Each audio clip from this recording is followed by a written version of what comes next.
My name is Ashley. I work at a toy manufacturing company. Ever since I was a kid, it's been my dream to work here, so I absolutely love my job every day. Things are going well in my personal life, too. Last year, I met Daniel on a dating app, and we got married.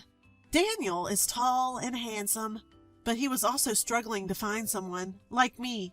He didn't get married until he was 35. Daniel has a younger brother named William, who, coincidentally, also got married around the same time as us last year. William and Daniel have quite an age gap. Daniel is 8 years older than William. Daniel seemed to adore William, but he wasn't very fond of William's wife, Jessica. She always smells like perfume, and she's just too intense. I had to chuckle when the usually quiet Daniel muttered this little complaint about Jessica to me. Indeed, Jessica always wore strong perfume and seemed to prefer only designer brands. Daniel and I are not into the flashy lifestyle. We both believe that a modest life is more than enough for us. William doesn't seem to be all that into glitz and glamour either, and he appeared to be quite henpecked by Jessica, who is 2 years older than him. The vague impression we had of the couple, William being submissive and Jessica being overpowering and fragrant, was largely due to the fact that we live a plane ride away from our in-laws. Daniel moved to the big city for his job, while William found employment closer to home. Because of this, William and Jessica built their house on a plot of land next to the in-laws. We bought our home in Boston and had been somewhat concerned about leaving William and Jessica to care for our parents. However, William assured us, saying, "Don't worry about it. We'll take care of Mom and Dad. It's better that someone who lives close by takes care of them.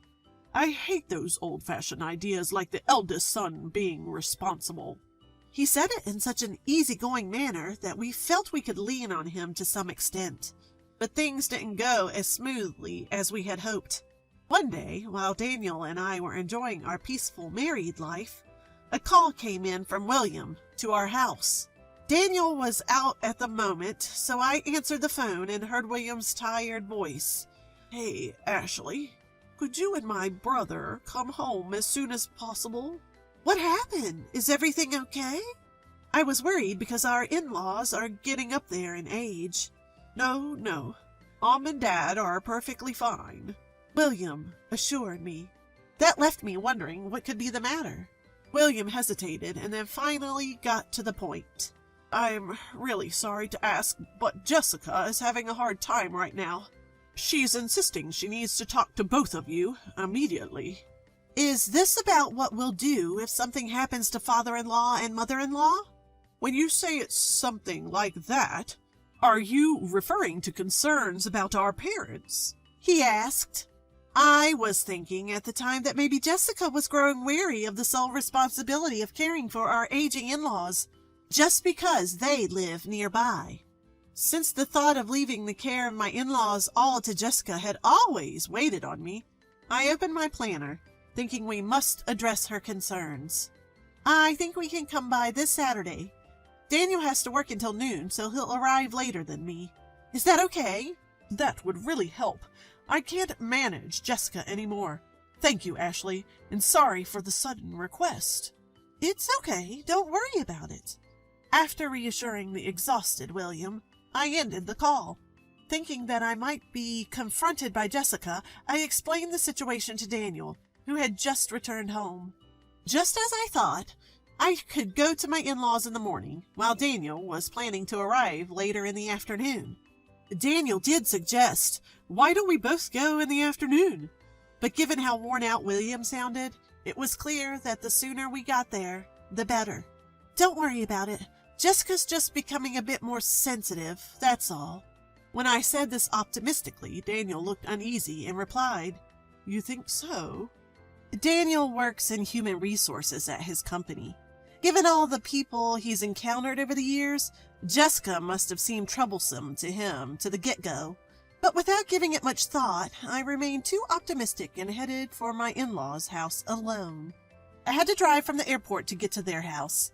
William had said he would pick me up, so I decided to take him up on the offer.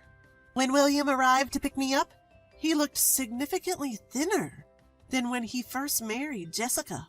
"I'm sorry you had to come all this way, Ashley." "No worries, but you do look like you've lost weight, William." Yeah, that's true." William hesitated with his words. His weight loss didn't look like the results of a diet. After all, William was never really overweight to begin with. His cheeks seemed sunken, making it hard not to worry about his well-being. I should have thought then that Jessica might be affecting him. If I had, I wouldn't have ended up so hurt. William parked the car next to his own house, which is adjacent to my in-laws' place. Since it was William and Jessica's house, I thought nothing of it, assuming we'd walk over to my in-laws from there. William must have had the same idea. What stopped him in his tracks as he walked from the garage towards my in-laws' house was Jessica, who appeared at the front of the door. "William, come here and bring Ashley." "What? Shouldn't we include Mom and Dad for this?" "Are you stupid? No parents want to hear about who will take care of them in their old age." Jessica's words were harsh, and her tone stunned me into silence. When we first met, she'd seemed like a capable wife, caring deeply for William. Now that image was shattered. Seeing my bewilderment, William tentatively asked, "So, can we go into our house?" Neither of us could go against an angry Jessica, so instead of heading into my in-laws' home, we stepped into the house next door where William and Jessica lived. Once inside, Jessica sat in a living room chair, legs and arms crossed, and gestured with her chin for me to sit on the other side of the table. William took his seat next to Jessica, and I sat down facing her. "You're late. I wanted you here the day after I contacted you." "I'm sorry I couldn't come earlier because of work." "Oh, flaunting your career, huh? Guess you have no choice. A rotten woman like you only has her career to brag about." "Excuse me?" Her insult was so unexpected that my mind went blank. I had never been so disrespected in my life. Jessica looked increasingly irritated with my stunned silence. "We're struggling a lot because William's salary is low. I can't buy the things I want, and I never intended to live like this. I thought civil servants made more money." William looked uncomfortable sitting next to Jessica. He's a hard-working local civil servant. As I absorbed the shock of hearing Jessica speak so poorly of her own husband, she glared at me. "I'm really close to my father-in-law and mother-in-law. That's because I live nearby. If they need groceries, I'll get it for them. And when it comes to looking after them in their old age, I'll do that too. But getting nothing in return feels unfair, don't you think?" "I apologize. Because we're living in Boston, I've unintentionally put this burden on you." "Exactly. You can't have kids, right? Being a rotten woman as you are, can't you at least be useful in some way? Ever think of maybe financially supporting us?" Her harsh words now made sense to me. It's true. I can't have children. I was diagnosed with this condition when I was younger, and it's one of the reasons I got married late. I can never be a mother. The loneliness I feel because of this is indescribable, and the most isolating moment in my life was when I received that diagnosis. Daniel's words, "Even if we can't have children, having you, Ashley, is enough for me," have always been my rock. Now it felt as though Jessica had reopened that healing wound. "Unlike you, Ashley, I'm only 30 and I can have kids. I'll give my in-laws grandchildren and be even more devoted to them. But you can't do that, can you? You can't even take care of our in-laws, let alone have grandchildren. So shouldn't the least you could do is financially support us? Why aren't you giving us money?" "So you're saying you want money from Daniel and me?" Wow, the way you put it makes me sound like a cheapskate. "The real issue is that my husband isn't making enough." As she spoke, she slapped William on the shoulder. He winced and rubbed his shoulder, but didn't say a word.